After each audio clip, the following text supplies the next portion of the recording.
आम आदमी की तनख्वाह बढ़ रही है। हुआ करते थे एहसास प्रोग्राम, लंगर खाने, ब्ला ब्ला, लेकिन आजकल तो वो सारी चीजें नजर ही नहीं आ रही। बिस्मिल्लाहिर्रहमानिर्रहीम। जैसा कि आप लोग को वो पता है कि मैं एक करंट अफेयर्स के ऊपर टॉपिक पे बात कर रहा हूँ आप लोगों से, और मेरी पिछली तमाम वीडियो कनेक्टेड है आपस से, इंटरलिंक। और आज का टॉपिक भी मैंने एक कनेक्टेड टॉपिक ही सेलेक्ट किया था, पर मैं उस टॉपिक पे बात नहीं करना चाह रहा क्योंकि मुझे लगा कि ये बात करना ज़रूरी है जो मैं आपसे अब करने जा रहा हूँ, क्योंकि इन्फ्लेशन की बात मैंने करनी है। कल मेरी आदत है, मैं वीकली मार्केटें जाता हूँ ताकि हालात हाज़रा से इंसान को अपडेट रहे। तो कल जब मैंने इन्फ्लेशन का रेट देखा, अभी रमज़ान तो आ ही नहीं है, तो रमज़ान से पहले के साइड इफ़ेक्ट्स तो अभी आने हैं, पर रमज़ान से भी बड़े बुरे हालात मार्केट में चल रहे हैं। तो मैंने सोचा मैं इस बात को कनेक्ट करता हुआ आप लोग के साथ चलूँ।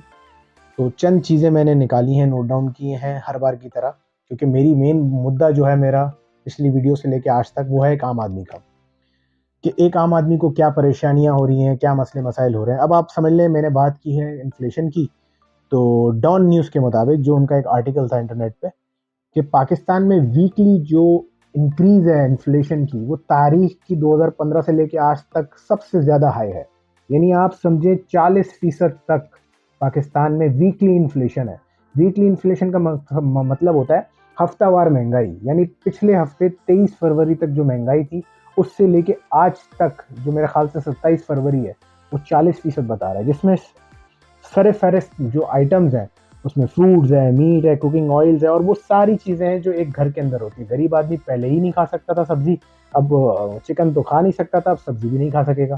फ्रूट तो वो सोच भी नहीं सकता था, क्योंकि आप समझ लें, मैं अपना वाकया आपके साथ आगे जाके शेयर करूंगा कि कल मुझ क्या ऐसी वजह बनी कि मैंने अपने टॉपिक को चेंज किया। आप समझ लें कि पिछले हफ्ते जो 23 फरवरी को क्लोज हुआ था वीक, उसकी जो शरह थी महंगाई की, वो 38% थी, और आज वो बढ़ के 40% हो गई। और मुझे लगता है जो हालात चल रहे हैं, ये 50% होने में इसको देर नहीं लगेगी, क्योंकि आप समझ लें एक तूफान सा, एक लहर सी दौड़ पड़ी है कि हर चीज़ को आग लगी हुई है। जिस जगह जाओ हर चीज़ का नया रेट है। यानी आप समझ लें, मैं इस इंडस्ट्री के अंदर पिछले 5 साल से हूँ, क्योंकि मेरा जो डेली रूटीन है वो भी फूड एंड इंडस्ट्री से ताल्लुक़ रखता हूँ, तो मुझे इन चीज़ों की ज़्यादा डिटेल पता होती है। पर मैं खुद परेशान हूँ कि अब हम करें क्या। Every day we have new rates for everything. तो अब मुझे समझ नहीं आती। बाकी अब मैं आपके साथ एक चार्ट भी शेयर करता हूँ कि हमारे मुल्क के साल बर साल क्या हालात है। तो आप समझ लें, अगर मैं इस साल की बात करूं, जब ये शुरू हुआ है, तो वो साल सिर्फ 2 महीने गुजरे हैं, हम 19% महंगाई पे हैं। और जो पिछला साल गुजर गया था, जिसमें 2 हुकूमतें रही थी, उसमें 12% हमारी महंगाई की शरह थी। और अगर बात की जाए कोविड की, जिसमें कोरोना आया था, आप समझ लें एक आफत थी, पूरी दुनिया में पेंडेमिक था, उस पेंडेमिक में भी हम सिर्फ 10% महंगाई पे थे। और बात की जाए अगर 2019 की, कोविड से पहले वाली सिचुएशन, तो 6.7% इन्फ्लेशन रेट था। अब इन सारी बातों पे एक आम आदमी पे क्या इफेक्ट है। अब मैं एक बात बताऊं, जिस तेजी से मैंने आपको बता दी ना सारे फिगर्स, 38%, 40%, 30% बढ़ रहा है, क्या एक आम आदमी की तनख्वाह बढ़ रही है?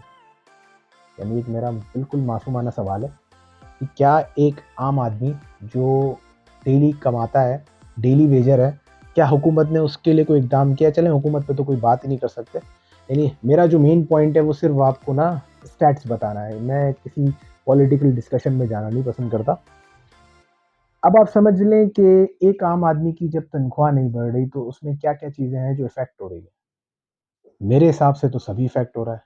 अगर हम बात करें, उसकी फैमिली इफ़ेक्ट है, हेल्थ इफ़ेक्ट है। जैसे मैंने पिछली दफ़ा बताया था, इन्होंने सिगरेट जो महंगी कर दी है, चलें वो तो इनका एक, मैं कह सकता हूँ कि अच्छा तो बुरा क्या है वो तो खुद जानते हैं। पर एजुकेशन में क्या होगा? जो बच्चे की फीसेस भर रहे थे, अब वो कैसे भरेंगे? हमारे यहाँ गवर्नमेंटल स्कूल्स तो इतने अच्छे नहीं हैं कि वो उनके थ्रू पे करें या भरें। हेल्थ इफ़ेक्ट हो गई। और जहाँ तक रही बात, जितनी महंगाइयाँ हो गई हैं, जो बुरे हालात हो गए हैं, तो इससे मुझे नहीं लगता एम्प्लॉयमेंट में इजाफा होगा। ये तो सीधा सीधा बात है कि एक बंदा जब अपने खर्चे ही पूरे नहीं कर सकेगा, तो वो अपने बिजनेस को बचाने के लिए तो आवाम को निकालेगा, अनएम्प्लॉयमेंट बढ़ेगी। और जो हमने हालात देखे हैं, हमारे पास एक्सपोर्ट्स है ही नहीं, तो जो हालात दिख रहे हैं उसमें तो अनएम्प्लॉयमेंट फैल रही है और बढ़ती ही जा रही है। और अगर बात की जाए इससे, जो हमारे मुल्क का सबसे बड़ा मसला है, मैं इस टाइम इस्लामाबाद में बैठा हूँ, और इस्लामाबाद में ऐसी बातें कभी सुनने को नहीं मिलती थी, पर अब वो बातें हैं।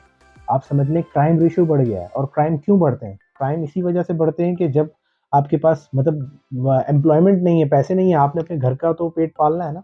अब एक मिसाल है, एक गरीब बंदा जिसकी तनख्वाह 15,000 है, अब मैंने आपको हर चीज़ बता दी, इसका इतना रेट, इसका इतना रेट, इसका इतना रेट। तो जब ये सारी चीज़ें इतनी एक्सपेंसिव हैं, तो आपने तो अपने बच्चों को तो ये नहीं कहना ना कि महंगाई है। तो अल्टीमेटली आपको उसके लिए कहीं ना कहीं से अरेंज करना है। तो ये क्राइम रेट्स बढ़ेंगे, इसके लिए तो कोई इकदाम नहीं है। और ये वो सारी चीज़ें हैं जो इफेक्ट है एक आम आदमी पे, यानी उसके लिए तो बेचारा कोई सोच ही नहीं रहा है। किसी ज़माने में हुआ करते थे एहसास प्रोग्राम, लंगर खाने, ब्ला ब्ला, लेकिन आजकल तो वो सारी चीज़ें नज़र ही नहीं आ रही, बस दौरे नज़र आ रहे हैं यहाँ वहाँ यहाँ। तो खैर, बस क्या कर सकते हैं, आपके सामने है। अब मैं आपको अपनी एक कंक्लूड करता हूँ इस वीडियो को कि कल मेरे साथ क्या हुआ। आप समझें कि कल मैं अपनी आदत के हिसाब से मैं कल गया, जैसे मैं जाता था अमूमन जो ग्रॉसरी होती है वेजिटेबल्स की, और वो आप समझ लें कि बहुत कम, इतने नहीं। लेकिन कल जो हुआ, कल आप समझ लें अगर एक किसी भी के पास जो है ना, रमज़ान वाले हाल थे कि जिस चीज़ का रेट पूछो, माल्टो का रेट पूछो 300 रुपये दर्जन। अब स्ट्रॉबेरी एक ऐसा आइटम है कि आप समझ लें वो पाकिस्तान का ही है, कहीं बाहर से तो नहीं आता। लेकिन स्ट्रॉबेरी का रेट था 1000 रुपये, 600 रुपये, 800 रुपये।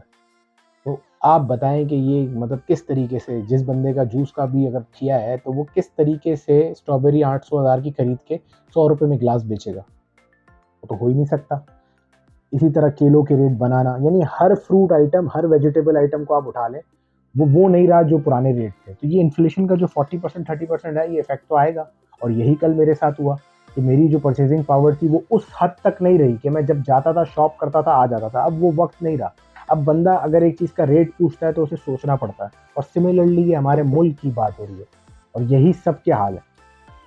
तो बस अल्लाह हमारे हाल पे रहम करे, हम सबके लिए दुआ करेंगे।